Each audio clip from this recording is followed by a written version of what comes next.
very way in which that technologies are both deployed, distributed, and the form factors that they're shown in has completely changed.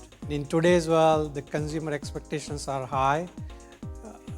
Wherever, whenever, and whatever are kind of the three main themes which consumers are demanding, and they don't want to care how it gets done. They just want to experience their content in that paradigm. If you look at the industry around us, there's a sea change happening. In the last 5 years, each year Microsoft spent about $7 billion in the research and the development efforts. And the result is to provide all the end users with the new user experiences for the next generation of operating system. There's a shift now, and I think what we're seeing is any device, any network paradigm that's emerging. According to the Semiconductor Industry Association, in the last few years, the #1 driver of semiconductor growth is no longer the IT area, the stuff that we're all familiar with, PCs and so on, but consumer electronics. User experience is at the center, and I think this is where as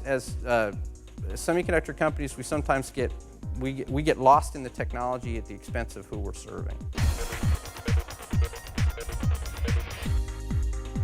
Why is it that pick your favorite semiconductor guy gets $2 a unit and Apple gets $400 a unit?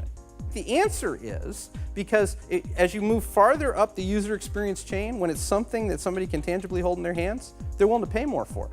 The consumer is the king, and it is the job of us technologies and consumer of the products and the developer of the product to deliver the seamless, compelling experiences to the consumer. What's remarkable about this is that all of this growth is really driven by folks like you and I and the other folks represented in the YouTube video. So if we're going to connect the semiconductor back to the consumer, I think there's 3 basic things that as an industry we need to be concentrating on.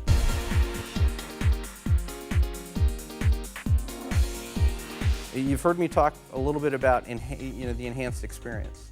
It is not simply about providing a better engine, better performance underneath it. It's got to be all the pieces that fit in that spectrum. We have to focus on portability. ARC with the Energy Pro product has done a great job of looking at all of the capabilities in the Cadence low power solution to build a solution that lets customers benefit from advanced power optimization techniques, again, without having to worry about how do these things actually get implemented. We have to be providing and developing technologies that enhance the efficiency of the time to market. Here's an approach that ARC has taken when we look at my company. How have we tried to attack this part of the problem, right? And it really has been a layering on of different technologies in partnership with a bunch of different companies and through acquisitions to try to get at the ethic that I've been espousing here for a while. The basic message here is we are trying to change the way mobile multimedia systems are designed. You need the leverage over a long term across multiple projects and multiple products. And having a way to develop your software and hardware in a reusable manner which can be remapped, rescaled, retargeted, etc. gives you that kind of strategic leverage. What we're proposing here is heterogeneous processing elements on a 3-area 2-cube network on chip, and that handles all of the DSP and FEC requirements for these 3 protocols. We used an ARC 605 RISC processor with a compact instruction set because of the exceptional real-time performance that it provided us. Plus, it's small and it's got a low power profile. Also, since it's an industry standard, you couldn't say, well, we went and got some exotic esoteric processor to fill this unique required. This is just something that is industry standard, easily licensed.